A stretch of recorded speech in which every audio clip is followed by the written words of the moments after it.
ریاض سعودی عرب اور متحدہ عرب امارات نے سوڈان میں سیاسی تبدیلی کی حمایت کر دی۔ عبوری ملٹری کونسل کا خیر مقدم، شاہ سلمان کی جانب سے فوری انسانی امداد فراہم کرنے کی ہدایت۔ سوڈان کے ساتھ گہرے تعلقات ہیں، حالات پر گہری نظر ہے، سوڈانی عوام کی ہر ممکن مدد کریں گے سعودی عرب۔ اسلام آباد امام کعبہ شیخ عبداللہ الجہنی کا 7 روزہ دورہ پاکستان جاری، مختلف شہروں میں مذہبی تقریبات میں شرکت۔ سعودی ولی عہد محمد بن سلمان کے بعد امام کعبہ نے خود کو سعودی عرب میں پاکستان کا سفیر قرار دے دیا۔ حرمین شریفین کے متعلق پاکستانی قوم کے جذبات سے امام کعبہ خوش، نوجوانوں کی ذہن سازی پر خطاب، کوئٹہ واقعے پر گہرے دکھ کا اظہار کیا۔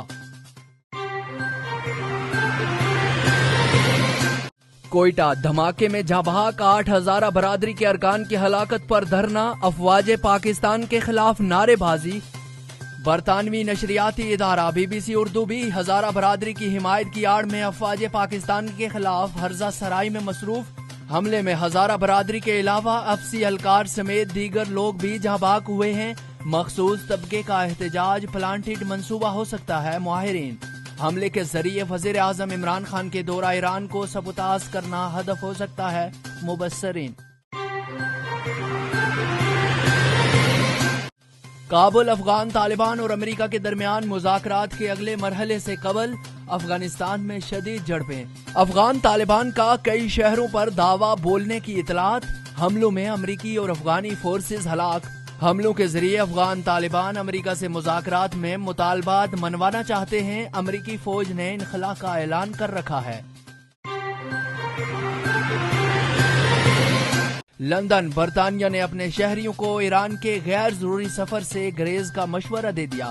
وزارت خارجہ کی ویب سائٹ پر نئی ہدایت میں ان شہریوں کو ایران جانے میں محتاط رہنے کو کہا گیا ہے جن کے پاس ایران اور برطانیہ دونوں کی شہریت موجود ہے۔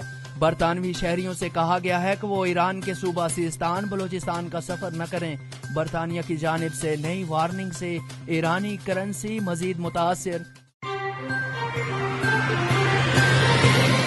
صنعاء، ایران حوثی باغیوں کے ذریعے یمن سے لبنان تک اپنا اثر و رسوخ قائم کرنا چاہتا ہے، نو منتخب یمنی سپیکر سلطان البرقانی۔ حوثی باغیوں کی بغاوت کے بعد پہلی مرتبہ 7 شہر میں یمنی عوانی نمائندگان کا اجلاس۔ پارلیمان کے اجلاس میں صدر سمیت 141 ارکان کی شرکت۔ یمنی اراکین پارلیمنٹ نے 2014 سے جاری حوثی بغاوت کے خلاف فیصلہ کن جنگ کا اعلان کر دیا۔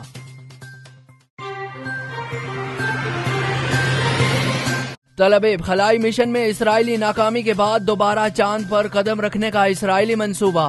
اسرائیل کے پہلے خلائی مشن میں جہاز چاند تک پہنچنے سے پہلے گر کر تباہ ہو گیا۔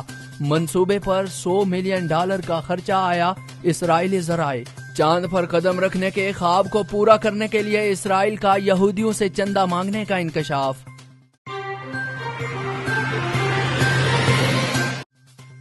اسلام آباد، چینی شہریوں کی پاکستانی خواتین سے جعلی شادیوں کے انکشافات کے بعد عوام کا حکومت سے ایکشن لینے کا مطالبہ۔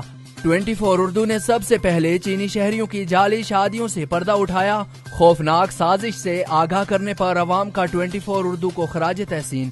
چین پاکستان کا دوست ہے، تعلقات مستحکم کرنا ضروری ہے، لیکن جعلی شادیاں دونوں ملکوں کے تعلقات کے لیے افسوسناک ہیں، تجزیہ کار۔